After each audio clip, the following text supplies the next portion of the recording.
Hello, this is the second member of this Creepypasta Night YouTube channel, and today we'll be reading The Physics of Hell. I wrote a paper on this subject a few months ago, but I had a difficult time getting it published in a reputable journal. In spite of the fact most of my anonymous peer reviewers agreed that they could find no fault with my premises or calculations, and the result constituted an interesting application of the principles of thermodynamics to deep-time cosmology, the consensus amongst them seemed to be that the implications of my work were philosophical rather than scientific, and that, as such, it was unfit for publication in a journal of physics. This, at least, is what they claimed. Quite frankly, and I don't understand I'm saying this as a woman of science, I think they are full of crap. Though, of course, I can't prove it, I think that the real reason they've turned down my paper was because the results terrified them.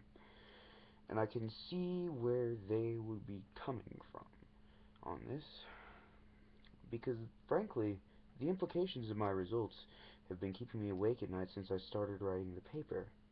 I'm not going to give you a detailed summary of my method or bore you with pages and pages of calculations.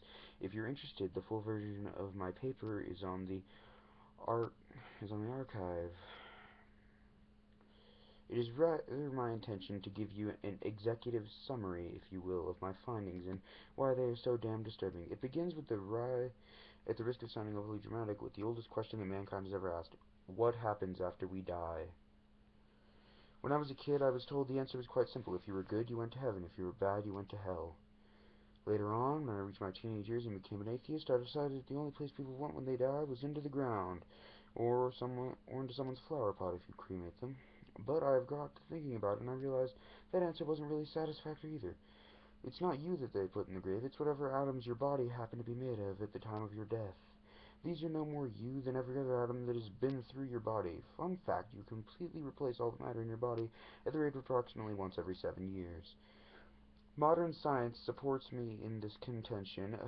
A team of mathematicians and neuropsychologists in Israel have recently demonstrated that human consciousness, your soul, at the risk of sounding too religious, naturally arises from the materialistic process going on in your body. When you die, these processes break down, and your consciousness disappears completely.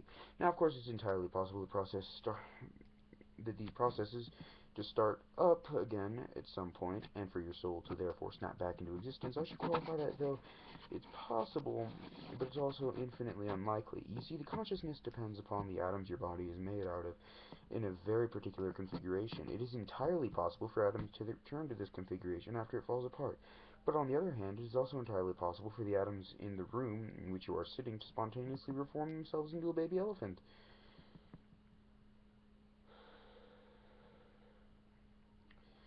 The odds against it happening are astronomical, to the point where it might happen once by chance in a billion trillion times the present age of the universe. But here's the thing, the universe is going to last forever. Modern cosmology clearly shows that it's never going to collapse. It'll just keep going right on, existing for eternity. And in view of those circumstances, it doesn't matter if something that will only happen once in quadrillion trillion years, assuming the infinite amount of time, it will not happen once. It will, in fact, happen an infinite number of times. So in practice, this means that one day you will be lying on your deathbed, all of your teary-eyed grandchildren around you, and you will close your eyes for the last time, only to open them once your body has been reassembled by chance an arbitrary number of years later. Sounds great, doesn't it? No doubt you'd probably be jumping for joy right now. Hooray, I'm never going to die. Well, hold on, my friend, because in just a minute you will wish that you could. Because you see, here's the thing: a trillion years from now, every star in the universe will have gone out. All the galaxies will have been ripped apart by the inexorable, unstoppable expansion of the universe. The only thing that will be left is darkness and almost absolute cold. It is this, and only this, to which you will one day be reborn. So,